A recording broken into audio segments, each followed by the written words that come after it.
Wow, I love it. I'll tell you what, every program should have commercials so short as that. That's nothing like a short commercial. That's why streaming devices are so much in vogue. You can just fast forward right on through the commercials. But hey, people got to get paid. So advertisement must go on. Okay, so let's unpack this thing with trauma. You know, there's never enough time. We most people in our that work with people, we are people who love and work and support and are passionate about helping people. Most of us talk a lot, so that's a good thing that we are gifted in that way. So let's unpack trauma. Let's talk about trauma in general. And let's leave the audience with an understanding of the unique issues related to trauma with Black communities. So let's talk about trauma in general and all of that. And then let's talk about specifically how that is somehow different in the ways in which it's different for Black and Brown communities. So who would like to talk in general, talk about trauma? I think, Sherry, you started off and you talked about it from the standpoint of assessing it early with the ACEs and how that relates to determining how people are going to function and what their health, the quality of their lives are going to be mentally, physically, emotionally later on in life. Is there more that you can say about what trauma is in general? Mm-hmm. Well, I would just acknowledge that trauma is really about an adverse event, and that is individual. So I may experience something differently than you, Larry, and yet that can still be the trauma for me in terms of an adverse event. I think when we, the easiest way, just as a nurse, that I think about trauma is we know about the fight or flight response, and that's supposed to be a good thing to put us into a position. But it's really the harmfulness that comes. Imagine that your brain, when you experience that adverse event, turns bright and turns on. And imagine now I have experienced I've lost my home. My parent has a job. My parent might have substance use. There's loss of people through incarceration, through COVID, you know, those kinds of things. It's like that light continues to stay bright. Yes. And it stays on. And therefore, it is going to impact not only my mental health or how my brain is working, but it is also going to begin to impact the physical system. Awesome. So so now we say in the field, we are concerned about what's wrong with you, but we're more concerned about what has happened to you. What has happened to you, and that's really our focus. And it's not so much labeling, because the labels are good for education and billing and all those kinds of things. But in terms of real life dealing with people, what you have experienced, whether it's violence, whether it's abuse, whether it's verbal abuse of some kind, whether it's homelessness, whatever it may be that's overwhelming for you. And I like the way you put that. For something that's overwhelming for me may not be overwhelming for you, and vice versa. Whatever that is, to some extent, that's trauma, and that can affect you in the sense that a key word, hypervigilance, so that the system is always on alert. I don't sleep as much.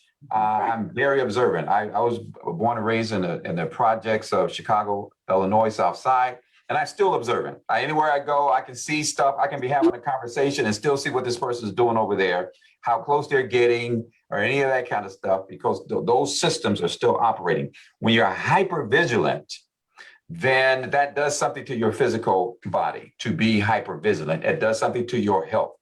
Another symptom would be going from 0 to 50. being just getting geared up and getting escalated in a short time as a symptom.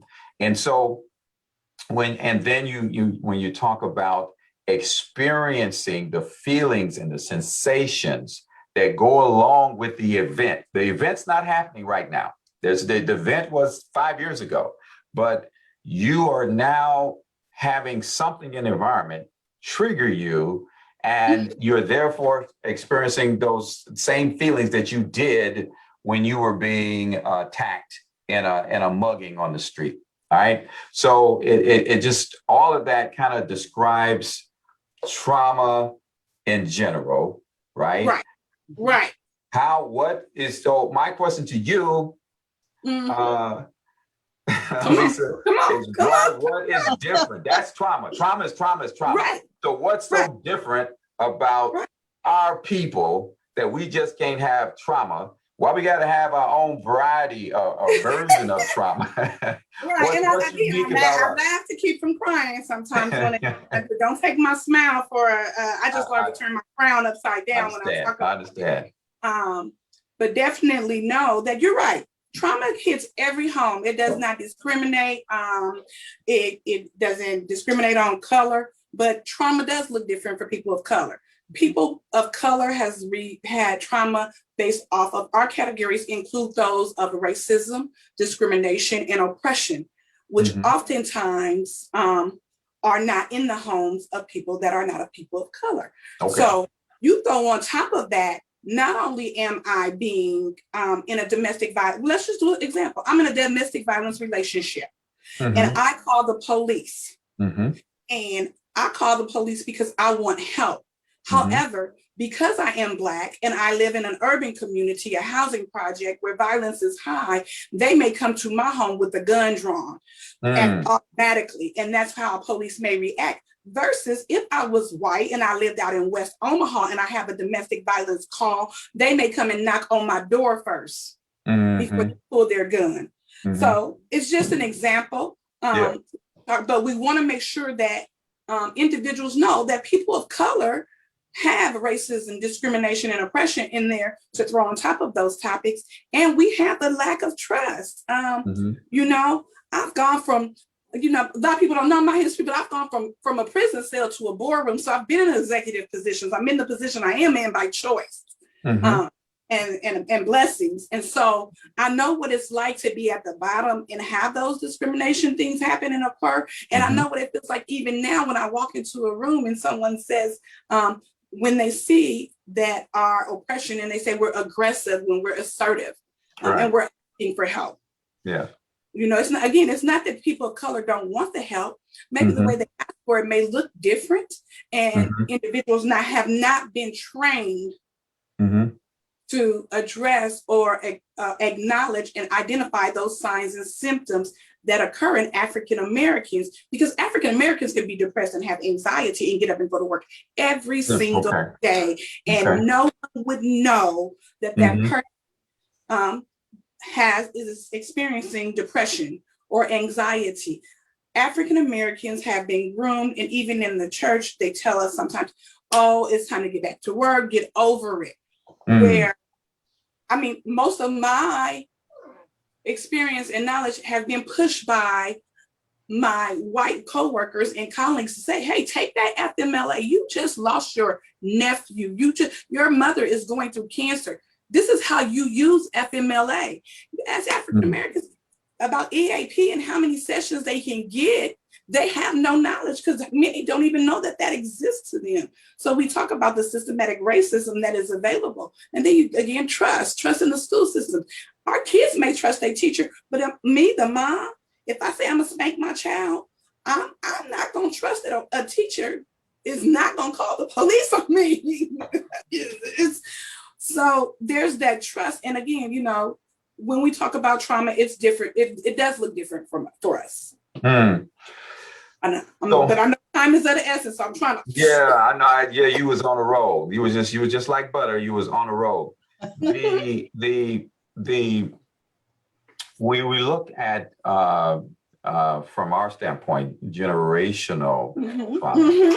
that's passed down from generation to generation. When we look Yeah. at that, that's an issue. And we don't, again, I think when we look at these topics, we do have to really isolate them out and spend time on each area. Because when we talk about that, it's a whole different thing. So, but just in the overlay, we understand trauma, and then we understand that there's some unique things with Black and brown people that's related to that. I've been in the military, going to a military environment. Hey, that's where PTSD got started as a tag.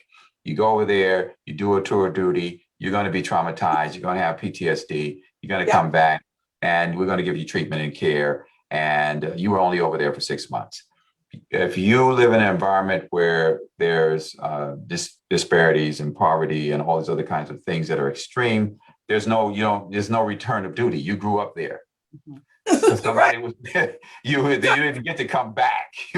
You were there for your whole and developmental years.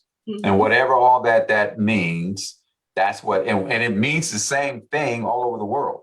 So you take the same type of conditions of oppression and discrimination and lack of resources and pump in drugs and guns and all that kind of stuff. The same behavior is going to occur anywhere on the planet, not just North Omaha, not just Chicago, et cetera, et cetera, et cetera. So, and folks who are growing up in these environments don't get a reprieve. You have to be there for the whole period of time, which forces you to be resilient to some extent, like you were saying, have the S on the chest and all those kinds of things. But it does some things to us physically. It does some things to us emotionally. And then there's research that says that the stress gene for us as a population has, I don't know the medical term, but mutated, for lack of better words. And it's different, and it's more hyperactive within us, therefore causing more medical problems, physical problems, psychological problems, et cetera. And so we're not only talking about generational trauma we've inherited, that's been passed down from all the stuff that we don't spend a lot of time talking about that really occurred. And we have present trauma that's going on every day with just, what everybody is experiencing, right? And then we have the anticipation that certain things are going to happen tomorrow. We fully know that at some point there's going to be these other incidents that's going to take place in our community. All of that is a bigger picture of trauma. So that's for the community. They're way in my ear saying we got to get to these last questions. So we're talking about action steps, and in the middle of us talking about action steps, they're going to come on at any given time to wrap it up, because we're coming up on a wrap it up time. So what works? The action steps that Black people must take to elevate the game when it comes to some of the things that we're talking about. What works? What's going to improve the health disparities and all of that, which I think we have addressed to some extent. But when we look at it, what policies need to change, what things need to happen. Racism has been declared a medical, physical emergency in our communities. So what can we say in terms of action steps at this point? And Mr. Sanders, feel free to intervene. But that's where we're at now, and we're talking action steps. Yes. Ms. Dawson. I thought you were calling on Raheem. Sorry about Me that. too. That's okay. I'm just acknowledging his presence. You good. I'm gonna wrap it up at the end, so you guys are straight. Go ahead. Yeah. Well, I think having the opportunity to have this kind of conversation at a systems level for me, acknowledging the racism and the inequities, but learning the more specific interventions. Like I said, access is one of the biggest, and I think that workforce does equal access. There are other things about access, but workforce is the opportunity that I have in my mind to think with with all of us, what does that look like to continue to recruit, to provide people that experience? What is it about how that support, when we're talking about community and home health community purpose, what does that look like specifically in terms of making sure that we have individuals with lived experience that are Black, that are Yes. also leaders and Yes. continuing to help grow and give voice and help us cross that bridge of trust, right? I think training, all of the people that are in school right now, we just talked about workforce being short. Our training needs to be different. We need to have the training about not only disparities, but race equity and implicit Mhm. bias. And what does that Yes. do to us as Mhm. counselors, Yes. as individuals to be engaged? We have to, as a system, continue to understand the umbrella, right? So we still have work to do, although it's not all behavioral health. We know that Mhm. people still need a stable place to live. We Right. have to work together to provide that.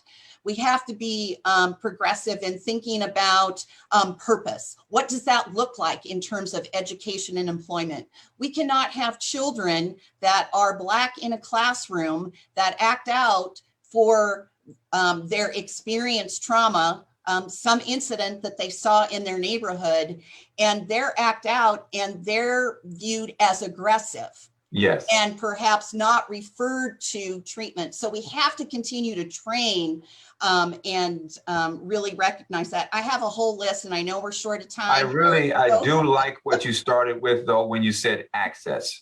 And the access being in schools, being in churches, being in the community centers, being in our communities, and utilizing people who are not necessarily licensed, but have lived experience that can supplement the licensed people that we rule out, but we need to include them in. Just for instance, Mr. Sanders, I don't see any LMHPs or any other kind of mental health digits behind his name, but he clearly has a grasp of the issues as he articulated there. So that just goes to say that there are other people that can do that too. So that I would anchor what you said with access, but you gave some very beautiful other ideas. Elisa.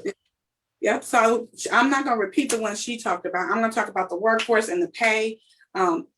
It's just giving knowledge that therapists in Omaha, Nebraska, and in Nebraska period, we get paid less than teachers. So the pay for entry level roles and to do this work is, it's just not, it's almost, but along with barely livable wages for some.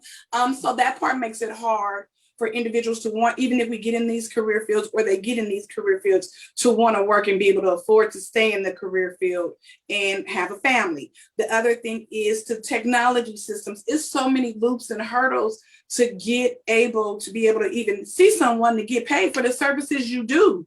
And find out what the last therapist did so that you're not working twice as hard to find out and diagnose somebody that was diagnosed as 3 therapists before you, and they just happened to come to you because I was the only one to be able to be available because no one else was available. There is loopholes in our technology systems for therapists to be able to communicate, or individuals in the field of, not even therapists, but in the field of mental health. There is loopholes in our technology and our communication highway that makes it difficult for us to be as productive as we should be. So that part is one of my key things that I always want to push. Now, see, you added something that I hadn't highlighted before in my understanding: money and the pay and the training that goes along with that. That is significant. That is major. And that is necessary in the field in regards to the training that's necessary. And I think also the whole thing that both of you said in regards to people being knowledgeable about the issues. So whether we're calling it now cultural humility, we've called it before cultural relevancy, folks need to know what's going on when they are in a position to speak into the lives of children with these issues. So that's a good way to wrap it and bring it into our foundational host, Mr. Sanders. Hi, what's going on, good people? So I really appreciate all of the dialogue tonight. I'm not even gonna lie to you. This is some really deep stuff. But we got really two good questions from the audience that I've been waiting to bring up and mention and get some feedback from you guys. Yeah. But before I mention the questions, because they're revolved around these issues, I want to just bring a little bit more facts and, in terms of Black trauma, because that was You mentioned bringing a some lot more tonight. facts? Come on, Some yeah. more facts, It's but it's bringing gonna be the facts. brief. Come on, It's gonna bring be it. brief. So people were talking a lot about Black trauma, and I want you to, remember, one, if we look at Midwest, Omaha, Nebraska's in the Midwest, Nebraska's in the Midwest, there's a lot of states in the Midwest. It's a year from George Floyd. George Floyd killing, murder was in the Midwest. But just think about the history of the Midwest. We talk about Chicago Red Summer 1919. We talk about Detroit 67. We're talking about, all types of the red lining across the Rust Belt. Oh. We're talking about the murder of Tamir Rice. We're talking about, all of these things that has been going on in the Midwest. And even before that, we're talking about, you mentioned slavery. There was a lot of topics. So just in terms of slavery, and not related, but kind of the racial terror related to lynchings, because terror, like you mentioned, is a part of, the trauma that we get from mental health.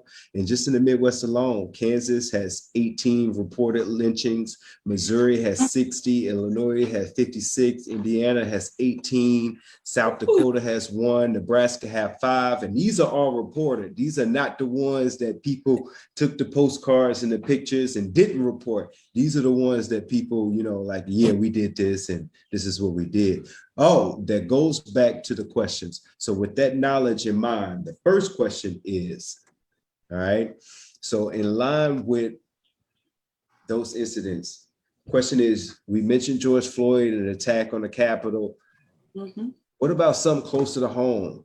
Because out of all these things, we didn't talk about something close to home. In 1919, September 28, Will Brown was lynched in front of Omaha, Nebraska's courthouse. This bullet hole still in the courthouse to show it.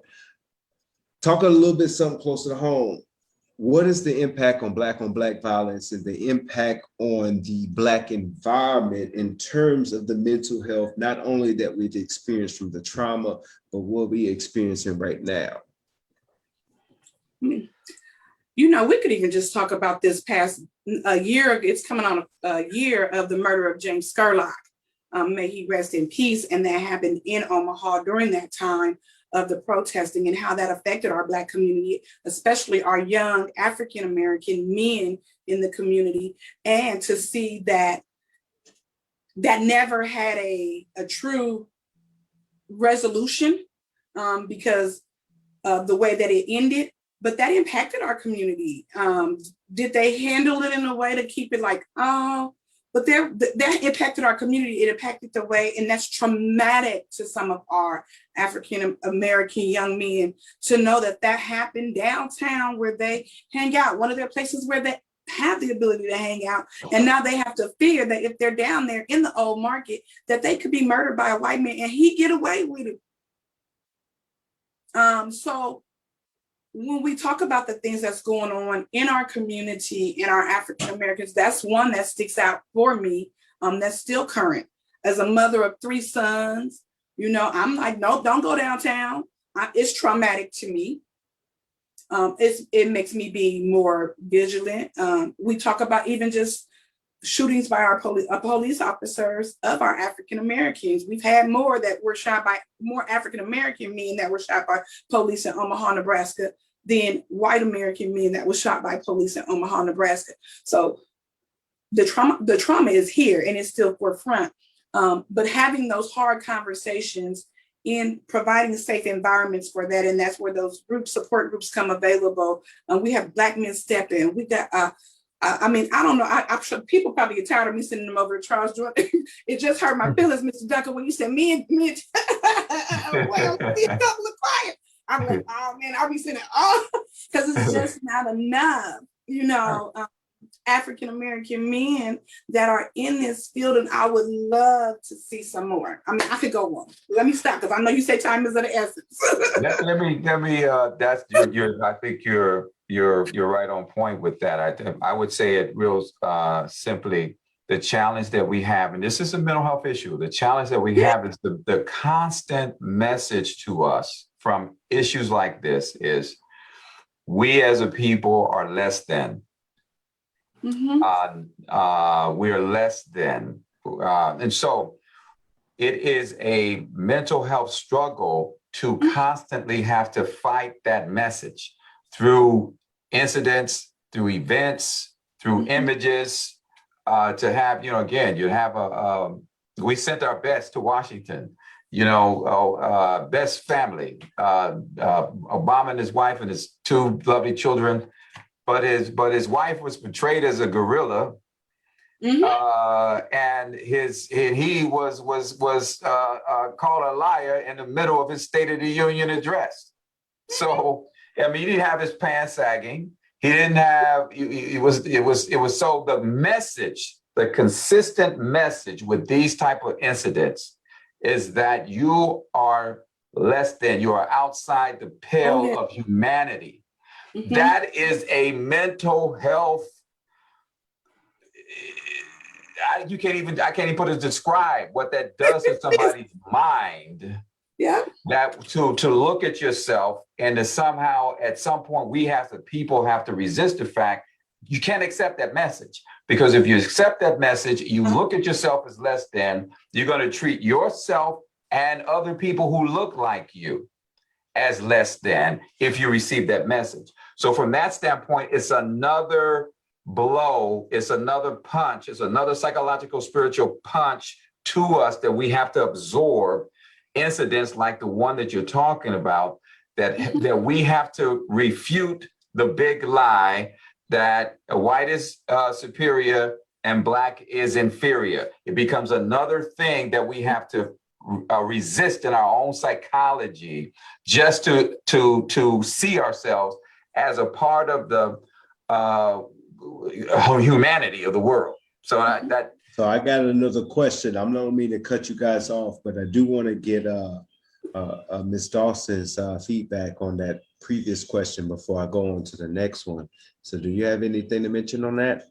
The previous question?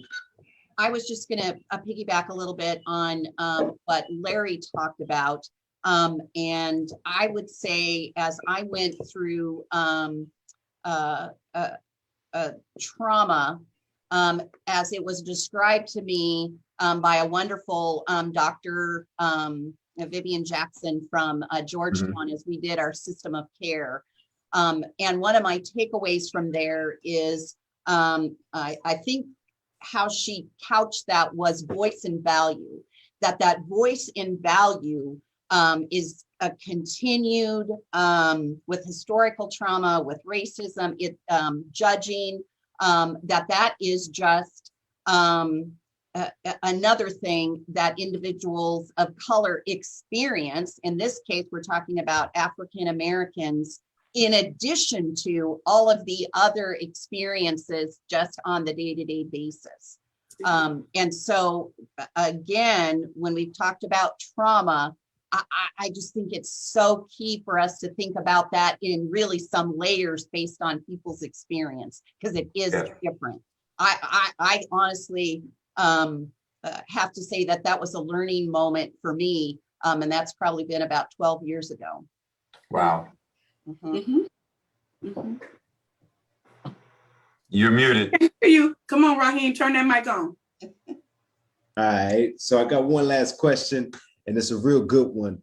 But it's unfortunate because we got to wrap up soon. I'm getting some feedback in my ear too. My ear is buzzing, but real good question. So the question is, can you elaborate more on the mistrust issues within the school systems that African Americans have?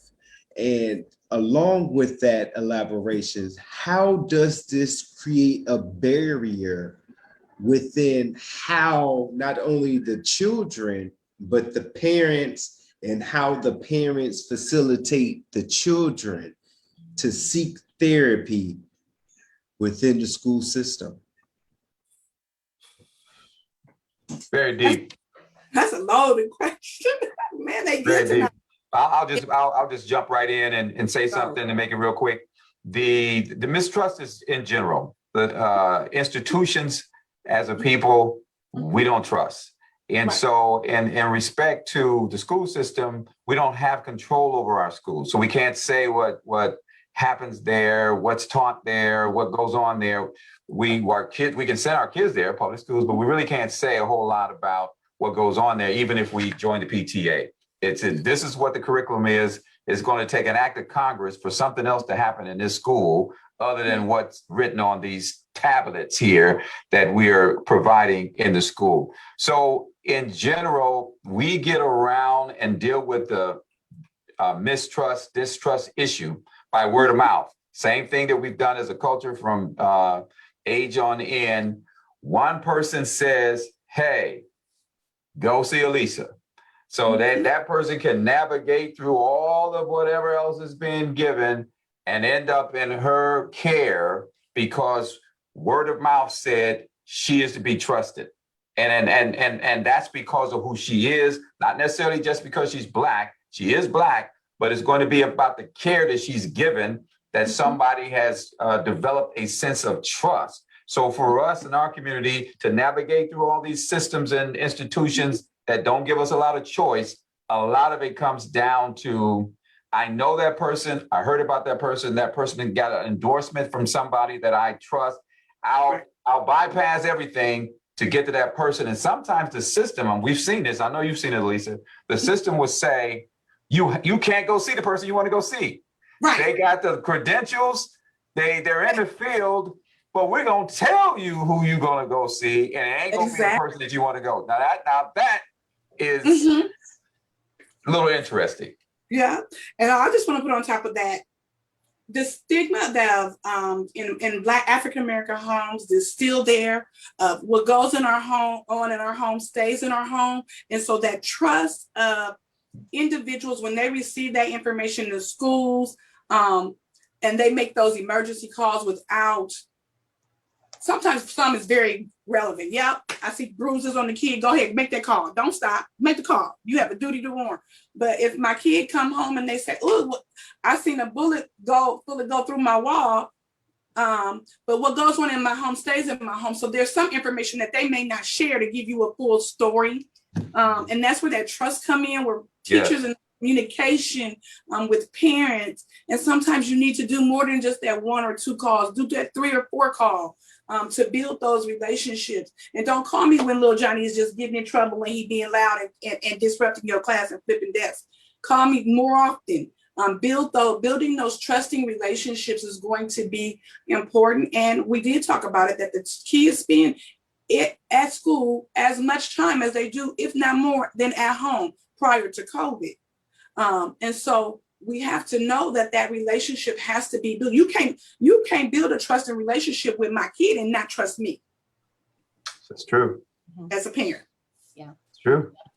I think that was a really good point as I think about especially things in school or just in general. When we have mental health, it impacts the family, and especially with young people. And so that is important. So I guess, Raheem, I was, hopeful about this forum, and it's been a great learning experience for me, and I certainly want to learn. So embracing hope that we're going to identify solutions and that there's an expectation of change.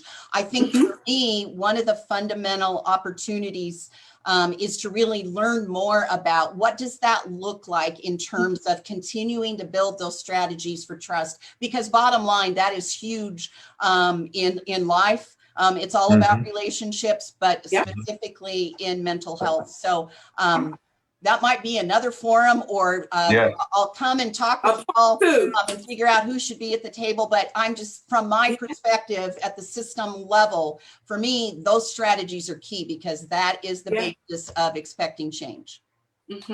Awesome. Mhm. Well, we have answered your questions, and the main hosts are going to be coming back up. And until, yes, here he is.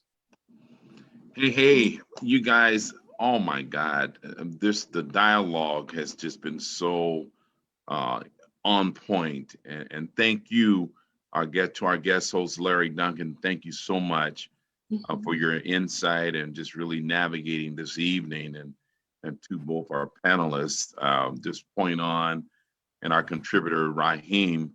I want to call him the good Dr. Heem. I want to thank him as well.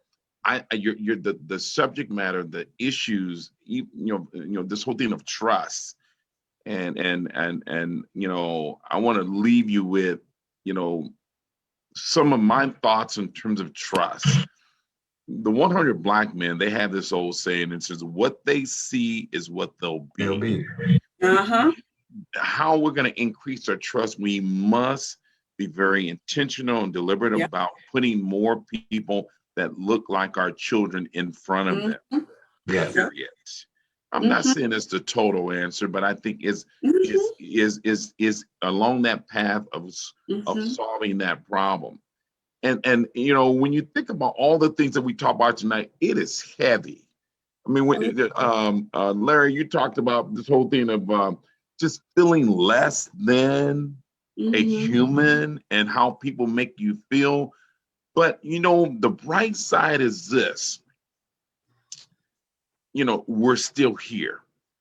In Mhm. spite of the 400 years of the pain and the pressure.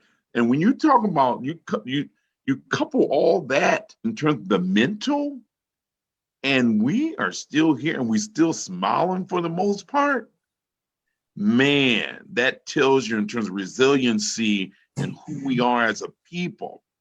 And so I think the challenge is, you don't feel that you're by yourself in the feelings that have been talked about tonight. There is opportunities out there to get help. Yes. And I think we owe it to ourselves with all of the stuff that we've been carrying on our back. Please take the time to go get help. Mhm. And don't feel that the stigma. Oh, hey, I'm crazy, or if I go, I was talking to someone about I need a therapist, and I need one for a lot of reasons. Oh yeah. I think we all should have, just like we have a medical home, a medical family Mhm. doctor. I Mhm. think every once a week, I want to challenge Oh, everybody, yeah. go find a Oh, yeah. therapist that you can hang Yeah. out with, right? Right. I'm a therapist with a therapist. I'm with you, Tim. You see what I'm talking about. You see what I'm talking about. So, Yes. and then the last thing I want to say is we got to take the time to breathe. And that's taking deep breaths, because it's so important to just breathe and let it in and exhale and let it out. And so with that, I just want to thank you guys for tonight. Thank all of our sponsors. This has been awesome. And Thank you. please share this. Go like our page, Moving People to Action. This is a movement. The people are rising. It's time for a change, and that change will not happen unless we look ourselves in the mirror and become that change that we desire. I'm out. Out, Rain. Thank Right. you, guys. You. Good night.